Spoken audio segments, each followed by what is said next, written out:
ശബരിമലയിൽ വിശ്വസിക്കുന്നവർക്ക്, അയ്യപ്പ ഭക്തിയുള്ളവർക്ക് ഇപ്പോഴും അവരുടെ മനസ്സിൽ ഉത്തരം കിട്ടാത്ത ചില ചോദ്യങ്ങളുണ്ടല്ലേ? ആ ചോദ്യങ്ങളാണ് അക്കമിട്ട പ്രതിപക്ഷ നേതാവും ഉന്നയിച്ചത്. അപ്പോൾ അതിലൊരു ആശയ അവ്യക്തത നിലനിൽക്കില്ലേ? അതുകൊണ്ട് തന്നെയല്ലേ കോൺഗ്രസ് പങ്കെടുക്കാത്തത്?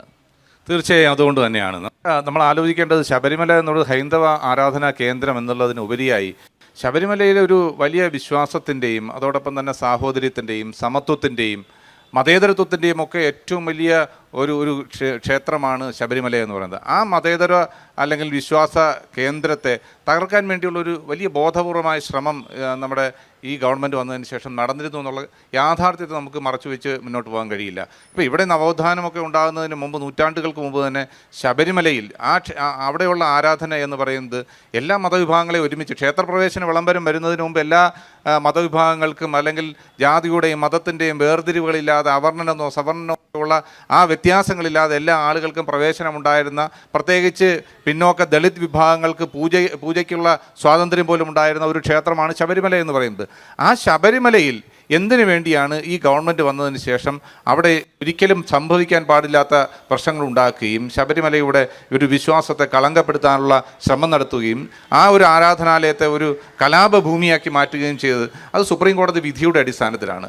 സുപ്രീം കോടതി വിധി എങ്ങനെയാണ് ഉണ്ടായത് എന്നുള്ള കാര്യം നമ്മൾ നിരവധി തവണ ചർച്ച ചെയ്തിട്ടുള്ളതാണ്. കഴിഞ്ഞ ഗവൺമെൻറ് കാലഘട്ടത്തിൽ, അതല്ലെങ്കിൽ VS അച്യുതാനന്ദൻ്റെ ഗവൺമെൻറ് കാലഘട്ടത്തിൽ അത് ശബരിമലയിൽ വനിതാ പ്രവേശനം, യുവതീ പ്രവേശനം വേണമെന്ന കേസുണ്ടായി. ആ കേസുണ്ടായ സമയത്ത് അന്നത്തെ ഗവൺമെൻറ് നിലപാടെടുത്തു, യുവതീ പ്രവേശനം സാധ്യമാണ്, അത് അനുവദിക്കേണ്ടതാണ്, ആർട്ടിക്കിൾ 17 ലംഘനമാണ്, ഭരണഘടനാപരമായി സ്ത്രീകൾക്കുണ്ടാകുന്ന തുല്യതയുടെ ലംഘനമാണ് എന്നുള്ള രീതിയിൽ ഗവൺമെൻറ് സുപ്രീം കോടതിയിൽ അഫിഡവിറ്റ് കൊടുത്തു. അതിനുശേഷം വന്ന ഗവൺമെൻറ്, ശ്രീ ഉമ്മൻചാണ്ടിയുടെ ഗവൺമെൻറ് കാലഘട്ടത്തിൽ ആ ഗവൺമെൻറ് പറഞ്ഞത് വിശ്വാസികളുടെ അവരുടെ വിശ്വാസങ്ങൾ സംരക്ഷിക്കപ്പെടണം, ആചാരങ്ങൾ സംരക്ഷിക്കപ്പെടണം, അനുഷ്ഠാനങ്ങൾ സംരക്ഷിക്കപ്പെടണം. അതുകൊണ്ട് ഇത്തരത്തിലുള്ള അവിടെ ഒരു വിവേചനവും നടക്കുന്നില്ല, ആർട്ടിക്കിൾ 17 ലംഘനം നടക്കുന്നില്ല, സ്ത്രീകൾക്ക് അവിടെ പ്രവേശിക്കാനുള്ള അനുമതിയുണ്ട്. പക്ഷേ അവിടെയുള്ള നൈഷ്ഠിക ബ്രഹ്മചാരി എന്നുള്ള പ്രതിഷ്ഠയുടെ പ്രത്യേകതകൾ കൊണ്ട് മാത്രം യുവതികൾക്ക് പ്രവേശനം അനുവദിക്കാൻ പാടില്ല. അതുകൊണ്ട് അവിടെ അയിത്തം പോലുള്ള ഒരു സാമൂഹ്യ അനാചാരങ്ങളും നടക്കുന്നില്ല.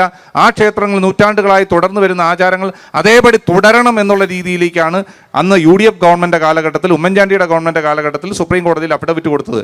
ആ അഫിഡവിറ്റ് നിലനിൽക്കുമ്പോഴാണ് പിണറായി വിജയൻ്റെ ഗവൺമെൻറ് അധികാരത്തിൽ വരുന്നത്, ഇടതുമുന്നണിയുടെ ഗവൺമെൻറ് അധികാരത്തിൽ വരുന്നത്.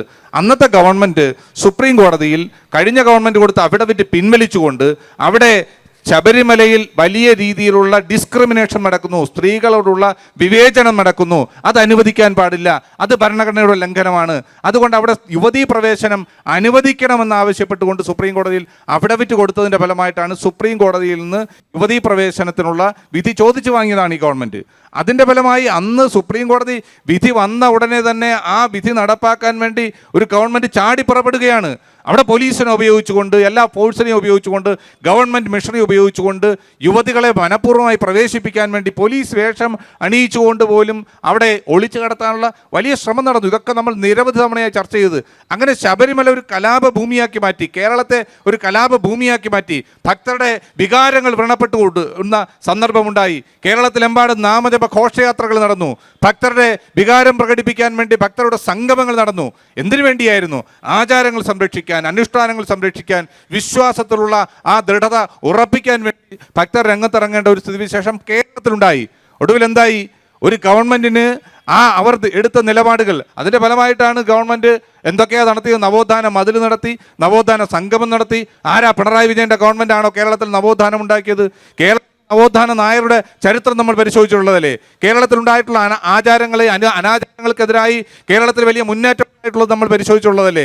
അത്തരം മുന്നേറ്റങ്ങളെ എല്ലാം നിഷ്പ്രഭമാക്കിക്കൊണ്ട് ഞങ്ങളാണ് നവോത്ഥാന നായകർ, ഞങ്ങളാണ് കേരളത്തിൽ നവോത്ഥാനം കൊണ്ടുവന്നത്. അത് ശബരിമലയിലെ സ്ത്രീ പ്രവേശനത്തിലൂടെ അല്ലെങ്കിൽ യുവതീ പ്രവേശനത്തിലൂടെയാണ് കേരളത്തിൽ 2ാം നവോത്ഥാന വിപ്ലവം നടപ്പാക്കുന്നത് എന്ന് പറഞ്ഞ് പുറപ്പെട്ട ആളുകളാണ് ഇന്ന് ആഗോള അയ്യപ്പ സംഗമം നടത്തുന്നത്. എന്തിനു വേണ്ടിയാണ്? ഞങ്ങൾക്ക് ആശങ്കയുണ്ട്, ഭക്തർക്ക് ആശങ്കയുണ്ട്. ഞങ്ങളെല്ലാ കാലഘട്ടത്തിലും UDFൻ്റെ നിലപാട്, കോൺഗ്രസിൻ്റെ നിലപാട് ഭക്തർക്കൊപ്പമാണ്. ഞങ്ങളത് അടിവരയിട്ട് പറഞ്ഞിട്ടുണ്ട് സുപ്രീം കോടതി വിധി വന്ന ഉടനെ. അതോടൊപ്പം തന്നെ ഈ ഗവൺമെൻറ് ഇത്തരം യുവതീ പ്രവേശനവുമായി മുന്നോട്ട് പോയ ഉടനെ ഞങ്ങൾ അടിവരയിട്ട് പറഞ്ഞു, ഇത് അനുവദിക്കുന്ന പ്രശ്നമേ ഇല്ല, ഞങ്ങൾ ഭക്തരോടൊപ്പമാണ്, ഞങ്ങൾ ആചാരങ്ങളോടൊപ്പമാണ്, ശബരിമലയുടെ പതിറ്റാണ്ടുകളായ നടന്നു വരുന്ന ആ വിശ്വാസ പ്രമാണങ്ങൾക്കൊപ്പമാണ് എന്നുള്ള പ്രഖ്യാപനമാണ് ഞങ്ങൾ നടത്തിയത്. അതിനുവേണ്ടിയുള്ള പോരാട്ടത്തോടൊപ്പം ഭക്തരോടൊപ്പം ഞങ്ങളും ഉണ്ടായിരുന്നു. ഇന്ന് നടത്തുന്ന ഈ ഒരു സംഗമം ഇതൊരു തെരഞ്ഞെടുപ്പ് അടുത്ത് വരുമ്പോൾ നടക്കുന്ന ഒരു വെറും രാഷ്ട്രീയ പറകാട്ടു നാടകം മാത്രമാണ്. അല്ലാതെ ഇതിനെ കാണാൻ കഴിയില്ല. ഇത്തരത്തിലുള്ള വീണ്ടും ഭിന്നതകൾ ഉണ്ടാക്കാൻ വേണ്ടി ഒരു ഭക്തരുടെ അല്ലെങ്കിൽ ഭക്തരുടെ അവകാശങ്ങൾ സംരക്ഷിക്കണം, അത് അല്ലെങ്കിൽ ആചാരങ്ങൾ നടത്തേണ്ടത് ഭക്തരല്ലേ. ക്ഷേത്രത്തിൽ എങ്ങനെ പൂജ നടത്തണം, ഒരു ക്ഷേത്രത്തിൻ്റെ അസ്തിത്വം എന്താണ്, ആ ക്ഷേത്രത്തിൻ്റെ ചരിത്രം, അല്ലെങ്കിൽ ഒരു ആരാധനാലയത്തിൻ്റെ ചരിത്രം, അവിടെയുള്ള പ്രതിഷ്ഠയുടെ പ്രത്യേകത, അല്ലെങ്കിൽ അവിടെ നടക്കുന്ന ആചാരങ്ങൾ, അവിടെ നടക്കുന്ന അനുഷ്ഠാനങ്ങൾ, ഇതെല്ലാമാണ് ഒരു പ്രതിഷ്ഠയുടെയോ ഒരു ആരാധനാലയത്തിൻ്റെയോ അസ്തിത്വം എന്ന് പറയുന്നത്. ആ അസ്തിത്വത്തെ തകർക്കാനുള്ള ശ്രമമാണ് ഒരു ഗവൺമെൻറ് നേതൃത്വത്തിൽ നടന്നിരിക്കുന്നത്. ആ തകർക്കാനുള്ള ശ്രമത്തിന് ഒരുപക്ഷെ ജനങ്ങൾ തെരഞ്ഞെടുപ്പിലൂടെയോ ബാലറ്റിലൂടെയോ ഒക്കെ മറുപടി നൽകിയതിൻ്റെ ഫലമായിട്ടാണ് ഇന്നൊരു തെരഞ്ഞെടുപ്പ് അടുത്ത് വന്നപ്പോൾ കാലം ഒന്നും ചെയ്യാതിരുന്ന ആളുകൾ, അല്ലെങ്കിൽ ഇത്രയും കാലം ആ അനുഷ്ഠാനങ്ങളെ തകർക്കാൻ ശ്രമിച്ച ആളുകൾ ഒരു അയ്യപ്പ സംഗമം എന്ന പേരിൽ ഇതൊരു ആഗോള നിക്ഷേപ സംഗമം പോലെ മാത്രം നടത്തുന്ന വളരെ ലാഘവത്തോടു കൂടി, അല്ലെങ്കിൽ പണം സമ്പാദിക്കാനുള്ള ഏതെങ്കിലും രീതിയിലുള്ള വിദേശത്ത് നിന്ന് ഫണ്ടുണ്ടാക്കാൻ വേണ്ടിയുള്ള ഒരു ശ്രമമാണ് നടക്കുന്നത്. അതിനെ ഒരിക്കലും അംഗീകരിക്കാൻ കഴിയില്ല. ഇവിടെ ഈ ശബരിമല എന്ന് പറയുന്നത് ഏറ്റവും കൂടുതൽ ഭക്തർക്ക് എല്ലാവരെയും തുല്യരായി കാണുക എന്നുള്ളതാണ്. ഇവിടെ എന്താണ് ഗ്രീൻ കാർഡും അല്ലെങ്കിൽ യെല്ലോ കാർഡും ഒക്കെ കൊടുത്ത് ഭക്തരെ വിവിധ തട്ടിൽ പണത്തിൻ്റെ അടിസ്ഥാനത്തിൽ അവർക്ക് പ്രത്യേക പ്രിവിലേജ് കൊടുക്കുക എന്നുള്ളത് ഒരിക്കലും അത് കോടതി വിധികളുടെയൊക്കെ അല്ലെങ്കിൽ അവിടെയുള്ള ആചാരങ്ങളുടെ ഏറ്റവും വലിയ ലംഘനമാണ് വീണ്ടും ഗവൺമെൻറ് നടത്താൻ പോകുന്നത്. അതുകൊണ്ട് തന്നെയാണ് ഞങ്ങൾ ഈ സംഗമത്തിൽ ഞങ്ങൾ പങ്കെടുക്കുന്നില്ല എന്ന് തീരുമാനിച്ചത്.